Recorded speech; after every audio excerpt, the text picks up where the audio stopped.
ৰাভা লোকবাদ্য খাম আৰু ব্ৰাংচিঙৰ প্ৰশিক্ষণ শিবিৰৰ সামৰণি। গোৱালপাৰা জিলাৰ কৃষ্ণাই কাষৰীয়া পশ্চিম দাইৰঙৰ ৰিচাৰ্চ চেণ্টাৰত যোৱা 6 জানুৱাৰীৰ পৰা 6 দিনীয়া কাৰ্যক্ৰম মণিকাৰে অনুষ্ঠিত খাম আৰু ব্ৰাংচিং আৱাসিত প্ৰশিক্ষণৰ আজি সফল সামৰণি পৰে। দেৱৰাজ ৰাভাৰ উদ্যোগত আৰু ৰাভা হাছং স্বায়ত্তশাসিত পৰিষদৰ অৰ্থ সাহায্যত আয়োজিত এই প্ৰশিক্ষণ শিবিৰত ৰাভা লোকবাদ্য খাম আৰু ব্ৰাংচিঙৰ প্ৰশিক্ষণ প্ৰদান কৰা হয়। সাংস্কৃতিকভাৱে চহকী ৰাভা জনগোষ্ঠীৰ পৰম্পৰাত বাদ্য বিশেষকৈ খাম আৰু ব্ৰাংচিং বজোৱাৰ প্ৰশিক্ষণ দিয়া হয় ৰাভা জনগোষ্ঠীৰ নৱপ্ৰজন্মৰ মাজত। প্ৰশিক্ষণত 6 গৰাকী যুৱতী আৰু 21 গৰাকী যুৱক মুঠতে 27 গৰাকীয়ে প্ৰশিক্ষণ গ্ৰহণ কৰে।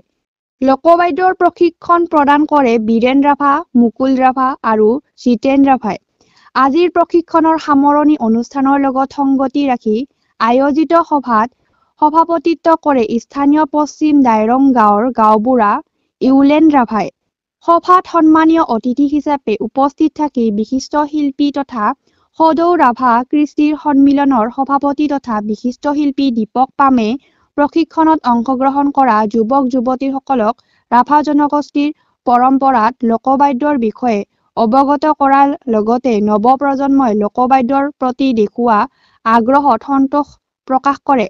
আনহাতে বিশিষ্ট অতিথি হিচাপে উপস্থিত থকা নিখিল ৰাভা ছাত্ৰ সন্থাৰ কেন্দ্ৰীয় সভাপতি নিপেন খাণ্ডাই ৰাভা হাছঙৰ প্ৰধান টংকেশ্বৰ ৰাভা, ৰাভা জাতিৰ বিভিন্ন সমস্যাৰ লগতে ৰাভা সংস্কৃতিৰ প্ৰসাৰৰ বাবে গ্ৰহণ কৰা প্ৰচেষ্টাৰ বাবে ৰাভা হাছঙৰ প্ৰধান টংকেশ্বৰ ৰাভাক ধন্যবাদ জনায়।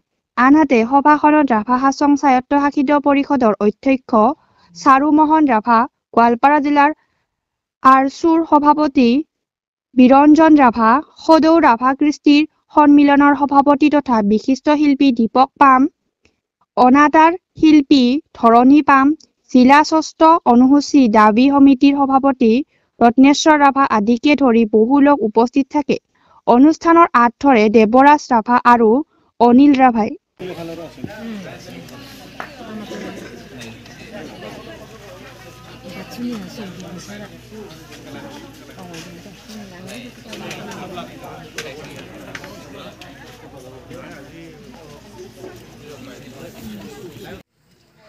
দুই ৰাভা লোকবাদ্য খাম আৰু ব্ৰাংচিং। একে 6 দিনীয়া যিটো তালি একে অঞ্চলী বা একে সঙী মাঝারি চৰ্চা বিশিষ্ট খুব